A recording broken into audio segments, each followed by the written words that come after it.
નમસ્કાર, GTPL અંજલિ cable network પર આપ નિહાળી રહ્યા છો જામનગર એટ 9 ન્યૂઝ।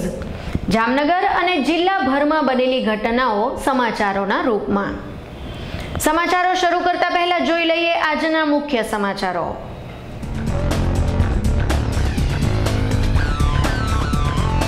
જામનગરનું કોલસા હેરફેરનું કૌભાંડ વધુ ગાજ્યું। વધુ 6 ટ્રક એક સરખા નંબરના ઝડપાયા। સાગરીતો ઝડપાયા, માથાઓ સુધી રેલો।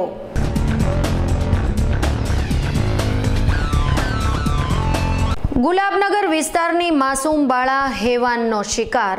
7 વર્ષની બાળકીને ફોસલાવીને અપહરણ અને બળાત્કાર, આરોપી ઝડપાયો। જામનગરમાં હવે તસ્કરોનું ટાર્ગેટ પોલીસ। હેડ કોન્સ્ટેબલના ઘરમાંથી રૂપિયા 5.10 લાખની ચોરી, શહેર અને જિલ્લામાં ચકચાર। મહિલા કોલેજની વિદ્યાર્થિનીઓ રણચંડી બની। અસુવિધાઓ અંગે ઉગ્ર રજૂઆત, પોલીસના વર્તનથી મામલો વધુ બીચક્યો।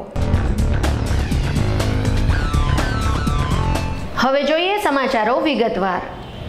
જામનગરના બેડી પોર્ટથી ખંભાળિયા સુધી કોલસા વહન કરતા ટ્રકોનું એક જબરું કૌભાંડ ઝડપાયું છે, જેમાં એક જ નંબરના લગભગ અડધો ડઝન ટ્રક હોવાની સ્ફોટક વિગતો જાહેર થઈ છે। જિલ્લા પોલીસ વડા સારા રિઝવીને મળેલી બાતમી મુજબ જામનગરથી ખંભાળિયા હાઈવે ઉપર SOG દ્વારા ખાસ વોચ રાખવામાં આવી હતી, ત્યારે આરાધના ધામ પાસે કોલસા ભરીને જતા હતા તેની તપાસ હાથ ધરવામાં આવી હતી, જેમાં 2 ટ્રક એક સરખા જ એટલે કે બંને GJ3AT 2551 નંબરના જ મળી આવ્યા હતા। આ ટ્રક ઉપરાંત અન્ય 10 મળી કુલ 12 ટ્રકને જામનગર SOG ઓફિસે વધુ તપાસ માટે લાવવામાં આવ્યા છે। હજુ એક સરખા નંબરોવાળી વધુ ટ્રકો બેડી બંદરથી ખંભાળિયા અને મોરબી તરફ દોડતી હોવાની આશંકા છે।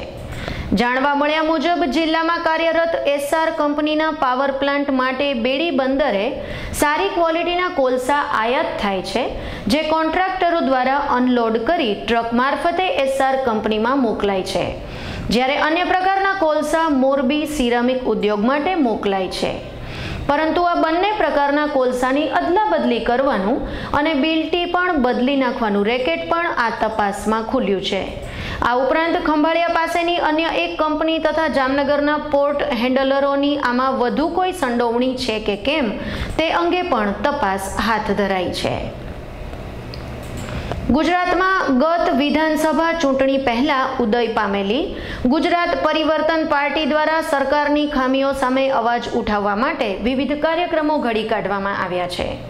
પક્ષના પ્રદેશ મહામંત્રી ગોરધનભાઈ ઝડફિયાએ જામનગરમાં અભ્યાસ વર્ગ હાથ ધર્યો હતો, તેમજ પત્રકાર પરિષદમાં ખેડૂતના પાક વીમા, લોકાયુક્ત અને આગામી લોકસભા ચૂંટણી અંગેની પક્ષની નીતિ અને લડાઈની વિગતો આપી હતી। જામનગર જિલ્લામાં કાયદો વ્યવસ્થા કથળી ગયા છે, તેમજ ભ્રષ્ટાચાર વકરવા લાગ્યા છે તેમ જણાવીને પત્રકાર પરિષદમાં GPPના પ્રદેશ મહામંત્રીએ ઉમેર્યું હતું કે ખેડૂતોના પાક વીમાના પણ પ્રશ્નો છે, તે તમામ બાબતો અંગે અસરકારક રજૂઆત થાય અને સરકાર જાગે તે માટે પાર્ટીએ અનેકવિધ કાર્યક્રમો ઘડી કાઢ્યા છે।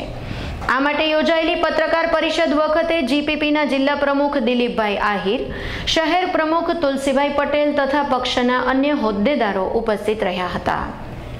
ઓગસ્ટમાં એ વહેલામાં વહેલા ચાર્જ લઈ લે, કારણ કે અમે લોકાયુક્તની નિમણૂકથી માંડીને કોર્ટની દરેક બાબતમાં પક્ષકાર રહ્યા છીએ કે આ નિમણૂક વ્યાજબી છે।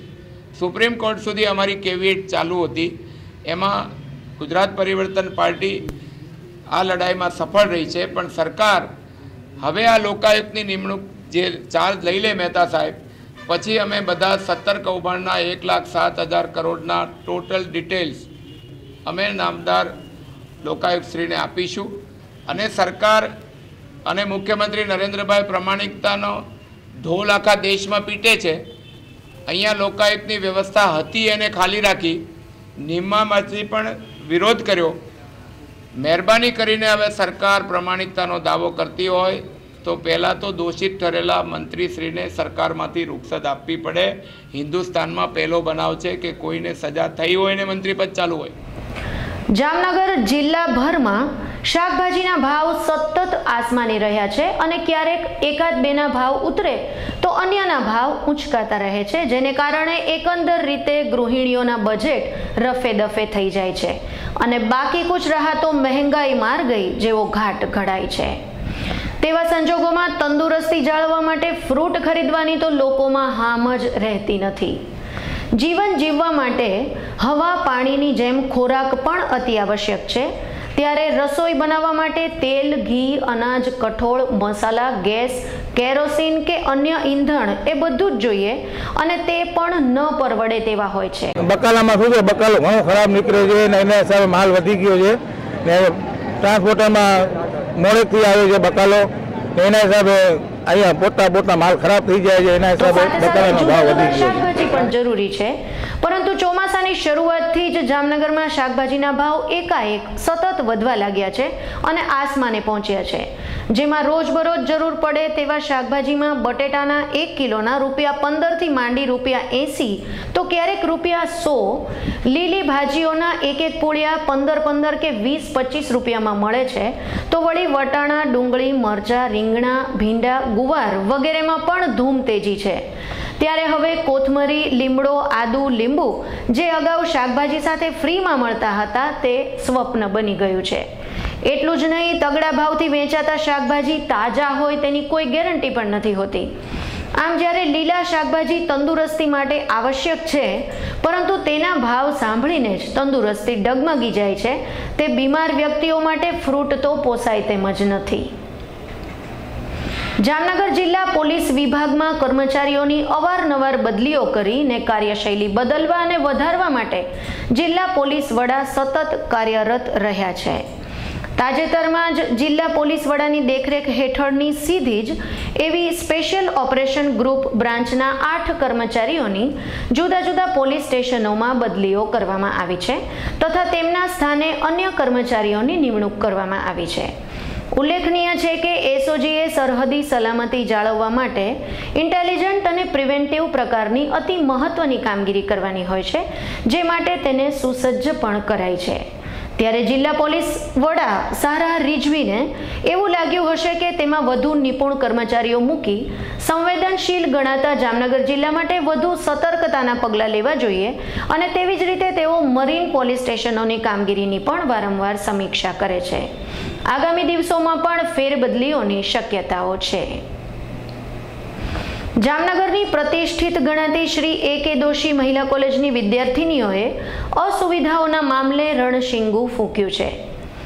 આ કોલેજમાં સીસીટીવી કેમેરા નથી, પાર્કિંગની વ્યવસ્થા નથી, પૂરતા પુસ્તકો નથી, અંગ્રેજી માધ્યમની પણ બુક નથી, બાથરૂમમાં પણ જવામાં સંકોચ થાય તેવા છે, સફાઈ વ્યવસ્થાઓ પણ અપૂરતી છે, પરીક્ષા બાદ પેપર ખોલાવવાની વ્યવસ્થા નથી, સ્ટાફનું વર્તન પણ અયોગ્ય હોય છે, અભ્યાસ કરાવવાની તો ઉણપ છે જ, ઉપરથી એન્યુઅલ ફંક્શન અને એજ્યુકેશનલ ટૂર પણ યોજાતી નથી.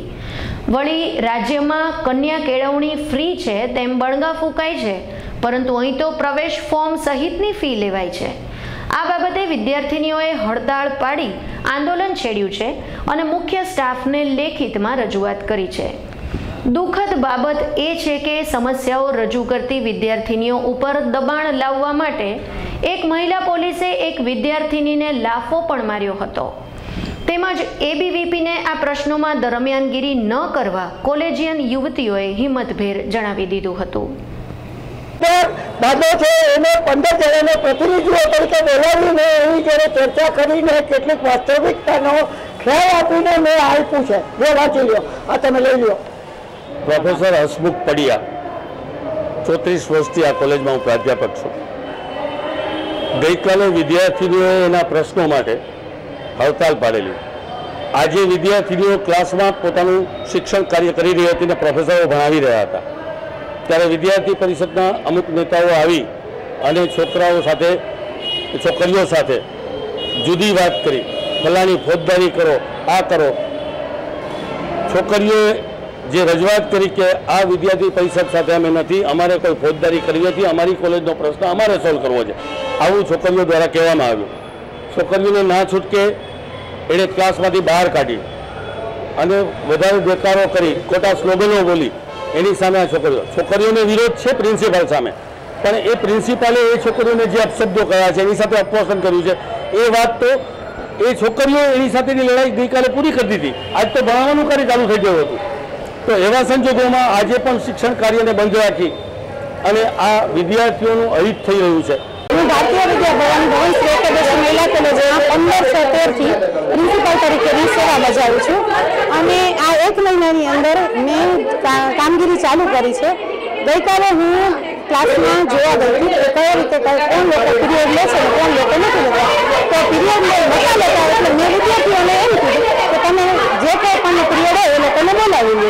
વિદ્યાર્થીની છું, ડીવાય BA કરું છું અને પ્રિન્સિપાલ ગ્રાઉન્ડમાંથી 3rd ફ્લોર સુધી ડીવાય બધા ક્લાસમાં જાય અને વિદ્યાર્થીનીઓને પ્રોફેસરોને ગાળું આપી જાય છે અને ન સંભળાય એવા શબ્દો કહી જાય છે અને ઘરમાં અમારા મા બાપ પણ અમને નથી કહેતા, મા બાપ સામે એ લોકો ગાળું બોલી જાય છે અને કોલેજમાં પાસ ઉપર સિગ્નેચર નથી કરી દેતા, એ લોકો લાઇબ્રેરીમાં બુક્સ નથી આપતા અને અહીંયા ગ્રાઉન્ડમાં બેસવા નથી દેતા. જો એ લોકો અમને બ્રેક ટાઈમમાં ગ્રાઉન્ડમાં બેસવા ન દે તો અમે લોકો શું કોલેજની બહાર જઈને બેસી અને અહીંયા પોલીસને બોલાવવામાં આવી છે તો વિદ્યાર્થીનીઓને થપ્પડ મારવામાં આવે છે.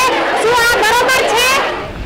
જામનગરમાં ટ્રાફિક શાખા દ્વારા સતત ઝુંબેશ હાથ ધરાતી રહે છે. તે મુજબ ગુરુદ્વારાથી લાલ બંગલા સુધીના રોડ ઉપર તાજેતરમાં ખાસ ડ્રાઈવ યોજવામાં આવી હતી, જેના કારણે આડેધડ પાર્કિંગ કરનારા વાહન ધારકોમાં દોડધામ મચી જવા પામી હતી. જો કે જિલ્લા પોલીસ વડા સારા રિઝવીએ તો ટ્રાફિક નિયમના ભંગ થતા હોય ત્યાં કડક પગલાં લેવા તાકીદ કરી જ છે. શહેરના અનેક કોમર્શિયલ કોમ્પ્લેક્સની આજુબાજુ નિયમ વિરુદ્ધ અને આડેધડ પાર્કિંગ થતા રહેતા હોય છે, જેને કારણે નિયમાનુસાર વાહન ચલાવનારાઓને ખૂબ જ હાલાકી ભોગવવી પડતી હોય છે. આ અવ્યવસ્થા સામે ટ્રાફિક શાખાના incharge police inspector Vaghela, PSI Madhak તથા તેમના સ્ટાફે લાલ આંખ કરી હતી અને આડેધડ પાર્કિંગ કરાયેલા ઢગલાબંધ વાહનો કબજે કરી કોર્પોરેશનના ગ્રાઉન્ડમાં રાખી મૂકવામાં આવ્યા હતા. ઇન્ચાર્જ PI વાઘેલા અને PSI માઢકે આ તકે અપીલ પણ કરી છે કે નગરના વાહન ચાલકો ટ્રાફિક નિયમોનું પાલન કરે અને પોલીસને તેમજ ટ્રાફિક શાખાને તેમની કામગીરીમાં મદદરૂપ બને. જામનગર શહેરમાં જાહેર રોડ ઉપર ખાસ કરીને બજાર વિસ્તારમાં આડેધડ વાહન પાર્કિંગની બહુ ખૂબ જ ફરિયાદ આવે છે. એના અનુસંધાને અમે તથા JMCના સંયુક્ત પ્રયાસથી ટ્રાફિક ઝુંબેશ શરૂ કરેલ છે અને મહાનગરપાલિકાનું ટ્રેક્ટર મગાવી અને ટ્રેક્ટરમાં નો પાર્કિંગમાં તેમજ જાહેર રોડ ઉપર પાર્કિંગને રાહદારીઓને અડચણરૂપ થતા હોય તેવા વાહનો કબજે કરીએ છીએ અને લાલ બંગલા સર્કલથી લીમડા લાઈન તરફ જતા રસ્તા વનવેમાં વાહનોની ખૂબ જ ફરિયાદ આવતી હોય, જેથી ત્યાંથી નગરપાલિકાનું ટ્રેક્ટર મગાવીને 20 વાહનો કબજે કરવામાં આવેલ છે.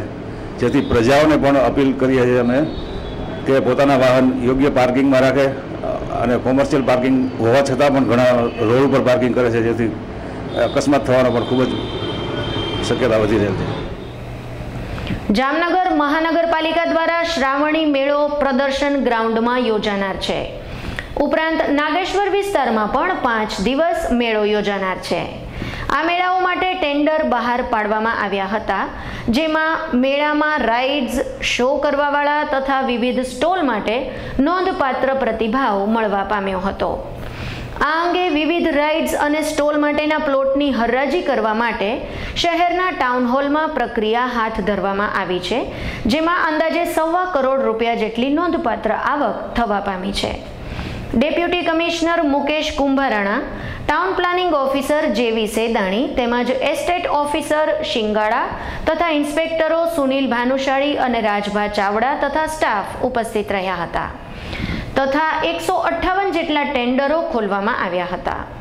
આગામી શ્રાવણ મહિનામાં પ્રદર્શન ગ્રાઉન્ડમાં 30 દિવસ તેમજ શ્રાવણ વદ, છઠ, સાતમ, આઠમ, નોમ અને દસમ એમ 5 દિવસ નાગેશ્વરમાં મેળો યોજાનાર છે. જામનગર એટ 9 ન્યૂઝમાં હવે લઈશું એક નાનકડો વિરામ।